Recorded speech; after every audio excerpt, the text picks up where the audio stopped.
இது இந்த மாதிரி போடும்போது நம்ம உருண்டை வந்து கரைஞ்சிருமோன்ற கவலையும் இல்லை, நம்ம உருண்டை வந்து சாஃப்டாக இல்லையன்ற கவலையும் இருக்காது. நல்லா இது வந்து ரொம்ப சாஃப்டாக இருக்கும். அதுக்கப்புறமும் கரையவும் கரையாது. ரொம்ப நல்லாயிருக்கும் உருண்டை குழம்பு. ரொம்ப ஹெல்த்தியான உருண்டை குழம்பு இது. நீங்கள் நினைக்கலாம் இந்த உருண்டை குழம்பு வந்து சாஃப்டாக இருக்குமோ இருக்காதோ அப்படின்னு ஒரு சந்தேகம் எல்லாத்துக்குமே இருக்கும். இப்போ பாருங்கள், ஒரு உருண்டை எடுத்து நான் பிச்சு காட்டுறேன். ரொம்ப நல்ல மெத்துன்னு இருக்கும் பாருங்கள். இதுக்கு வந்து நான் பயறு வகைகள் எல்லாமே, அதாவது என்னென்ன போட்டிருக்கேன்னா கடலைப்பருப்பு, உளுந்தம்பருப்பு, பச்சைப்பயிறு, மூக்கடலை, துவரம்பருப்பு, இது எல்லாமே ஊற வச்சு நம்ம இதில் செய்ய போகிறோம். ஒரு ஹெல்த்தியான உருண்டை குழம்பு. வாங்க இது எப்படி செய்யலாம் அப்படிங்கிறத வீடியோக்குள்ளே போய் பார்க்கலாம். நம்ம ஈரோடு அம்மாச்சி மசாலா வகைகள் எல்லாமே ஃபர்ஸ்ட் குவாலிட்டி இன்க்ரீடியன்ட்ஸ் தான் பயன்படுத்துகிறோம்.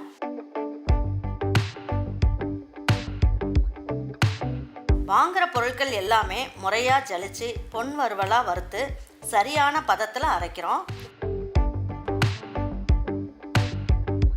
அரைச்ச மசாலாவை நல்லா ஆற வச்சு மறுபடியும் ஜலிச்சு சரியான அளவில் பேக் பண்ணி உங்கள் வீட்டுக்கே சேஃப் அண்ட் செக்யூர்டாக டெலிவரி பண்ணுறோம். நம்ம மசாலா வகைகள் மற்றும் சத்து மாவு, ரெடிமேட் இட்லி மாவு, இடியாப்ப மாவு எல்லாமே நீங்கள் வாட்ஸ்அப் மற்றும் வெப்சைட்டில் ஆர்டர் பண்ணி வாங்கலாம். இதில் ரொம்ப முக்கியமான விஷயம், இது full and full pure homemade masala. நம்ம எல்லாருக்குமே ஆரோக்கியம் தானேங்க முக்கியம். பாருங்க, இப்போ வந்து நான் என்ன பண்ணியிருக்கேன், ஒரு 20 கிராமுக்கு நம்ம வந்து எல்லா பருப்பு வகைகளும் எடுத்துக்கலாம்.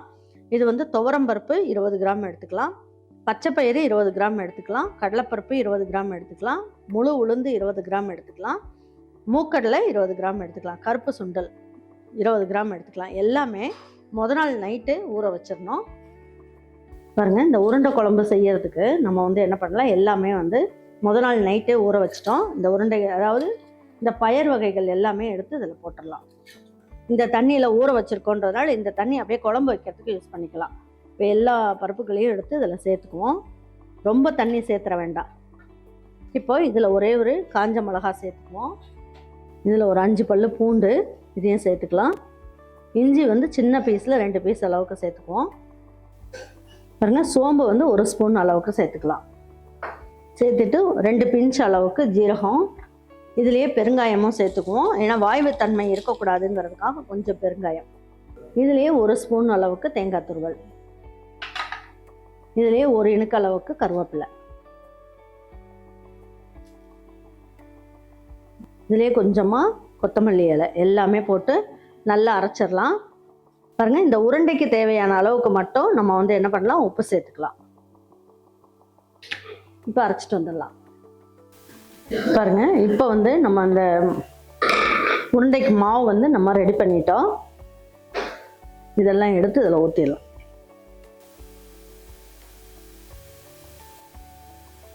இந்த அளவுக்கு ஊற்றிக்கலாம்.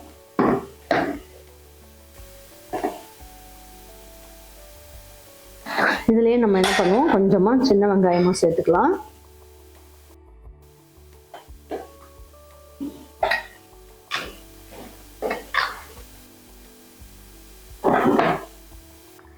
பாருங்க, எப்பயுமே நம்ம வந்து உருண்டை குழம்பு வைக்கும் போது நல்லா கல் மாதிரி இருக்கணும் மாவு அப்படின்னு சொல்லுவோம். ஆனால் இப்போ வந்து நம்ம என்ன பண்ணணும், நல்ல இந்த மாதிரி தளதளன்னு வச்சுக்கணும். இந்த உருண்டை குழம்புக்கு இந்த மாதிரி தளதளன்னு இருக்கணும். வாங்க எப்படி செய்யலான்றதை பார்ப்போம். பாருங்க, இப்போ இந்த குழம்பு வைக்கிறதுக்கு தேவையான அளவுக்கு எண்ணெய் ஊற்றிக்கலாம். இப்போ வந்து ஒரு 1/4 ஸ்பூன் அளவுக்கு கடுகு, வெந்தயம் ஒரு 1/4 ஸ்பூன் அளவுக்கு, ஜீரகம் 2 பிஞ்சு, 10 மிளகு சேர்த்துக்கோங்க, கருவேப்பிலை 2 இனுக்கு அளவுக்கு சேர்த்துக்கலாம். என்ன பண்ணலாம், கொஞ்சமாக சின்ன வெங்காயம் ஒரு 6-7 சின்ன வெங்காயம் போட்டுட்டு அதுக்கப்புறம் ஒரு கை அளவுக்கு பெரிய வெங்காயமும் சேர்த்துக்குங்க. பாருங்க, இந்த அளவுக்கு நல்லா வதக்கிட்டா போதும். இதில் வந்து என்ன பண்ணலாம், ஒரு 15 பல்லு பூண்டு எடுத்து வச்சுருக்கேன், இதையும் சேர்த்துக்கலாம். இது சேர்க்கும் போது நமக்கு வந்து ரொம்ப நல்லாயிருக்கும், வாய்வு தன்மையெல்லாம் இல்லாமல் இருக்கும். அதுக்காக இதிலே கொஞ்சமாக நம்ம பெருங்காயமும் சேர்த்துக்கலாம்.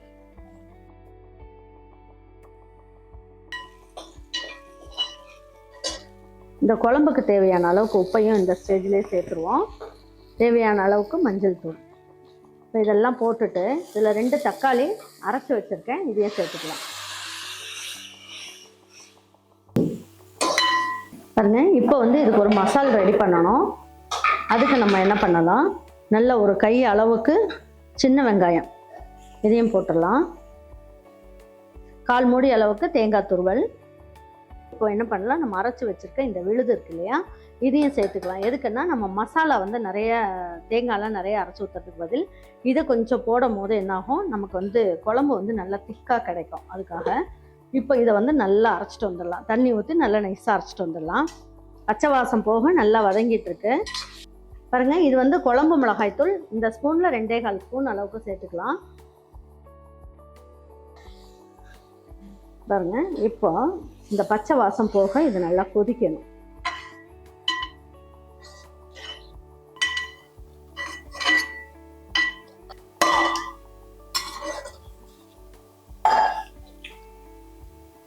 தட்டை வச்சு மூடி வச்சிடலாம். பாருங்க, இந்த அளவுக்கு நல்லா கொதிச்சுக்கிட்டு இருக்கு. இதில் வந்து பெரிய நெல்லிக்காய் அளவுக்கு புளியை வந்து ஊற வச்சுருக்கேன். இதையும் கரைச்சி இதிலேயே ஊற்றிடலாம். இது வந்து கொஞ்சம் தண்ணியாகவே வச்சுக்கணும். அப்புறம் அந்த உருண்டையெல்லாம் போட்ட உடனே நமக்கு வந்து குழம்பு கெட்டி ஆயிரும். அதனால் தேவையான தண்ணி இப்பயே நம்ம ஊற்றிக்கலாம். பாருங்க, லேசாக அப்படியே பபிள்ஸ் வர ஆரம்பிக்குது இல்லையா, அந்த மாதிரி வந்ததுக்கப்புறம் நம்ம என்ன பண்ணணும், நம்ம அரைச்சி வச்சுருக்க விழுது இதையும் இதில் ஊற்றிடலாம்.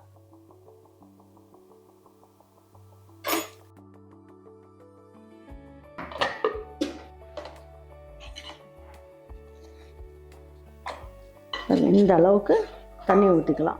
எல்லாம் ஒன்றா சேர்ந்து நல்லா கொதிக்கணும். இப்போ உப்பு காரம் எல்லாம் கரெக்டாக இருக்கான்னு பாருங்கள். காரம் கரெக்டாக இருக்கும். உப்பு மட்டும் தேவைன்னா பார்த்துட்டு போட்டுக்கோங்க. லேசாக இந்த மாதிரி ஓப்பன் பண்ணி வச்சுக்கோங்க. இந்த பயிர் வகைகள்லாம் இதில் ஊற்றி இருக்கிறதுனால பொங்கறதுக்கு வாய்ப்பு இருக்குது. அதனால லேசாக அப்படியே ஓப்பன் பண்ணி வச்சுக்கலாம். இப்போ இதில் நம்ம வந்து என்ன பண்ணுவோம், இந்த உருண்டைகள் எல்லாம் இந்த பணியார குழியிலேயே வச்சு பணியாரம் மாதிரி ஊற்றி எடுத்துடலாம்.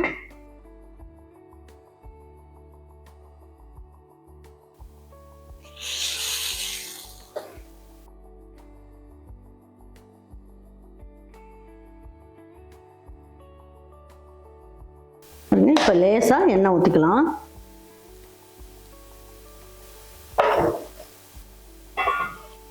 இப்படி மூடி வச்சிடலாம். அப்போ வந்து சீக்கிரம் மேலேயும் நல்லா வெந்து நல்லா வரும்.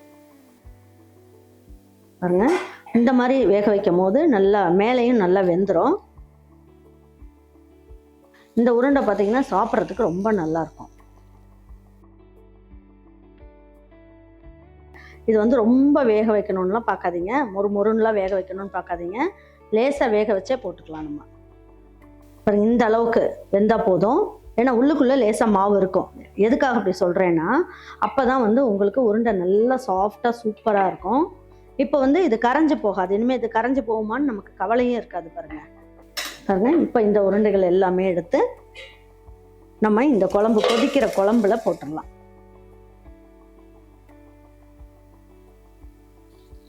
லேசாக மூடி வைங்க. மறுபடியும் இன்னொரு ஈடு ஊற்றிடலாம்.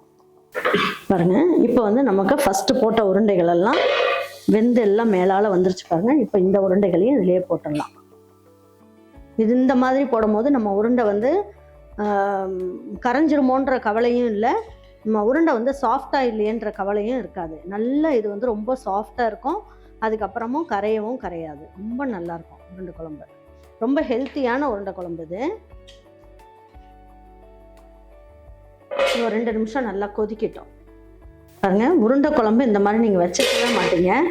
இது இட்லிக்கு வச்சு சாப்பிட்லாம், சாதத்துக்கு வச்சு சாப்பிட்லாம். இந்த உருண்டைகளை தனியாகவே நீங்கள் வந்து ஒரு கப்பில் போட்டு ஸ்பூன் வச்சு சாப்பிட்லாம். அவ்வளோ மெத்துன்னு சூப்பராக இருக்கும். நீங்கள் நினைக்கலாம், இந்த உருண்டை குழம்பு வந்து சாஃப்டாக இருக்குமோ இருக்காதோ அப்படின்னு ஒரு சந்தேகம் எல்லாத்துக்குமே இருக்கும். இப்போ பாருங்கள், ஒரு உருண்டை எடுத்து நான் பிச்சு காட்டுறேன். ரொம்ப நல்ல மெத்துன்னு இருக்கும். பாருங்கள், நல்லா சாஃப்டாக இருக்கும். உள்ளுக்குள்ளெல்லாம் நல்லா சாஃப்டாக, நல்லா சாப்பிட்றதுக்கும் ரொம்ப நல்லாயிருக்கும். வித்தியாசமான டேஸ்ட்டில் இருக்கும். கண்டிப்பாக நீங்கள் ஒரு வாட்டி செஞ்சு பாருங்கள். செஞ்சு பார்த்துட்டு உங்கள் வீட்டில் இருக்கவங்களுக்கு பிடிச்சிருந்ததுன்னா லைக் பண்ணுங்கள், ஷேர் பண்ணுங்கள், சப்ஸ்கிரைப் பண்ணுங்கள், மறந்துடாமல் கமெண்ட்ஸ் பண்ணுங்கள். தேங்க்யூ ஃபார் வாட்சிங் ஈரோடு அம்மாச்சி சமையல். தேங்க்யூ.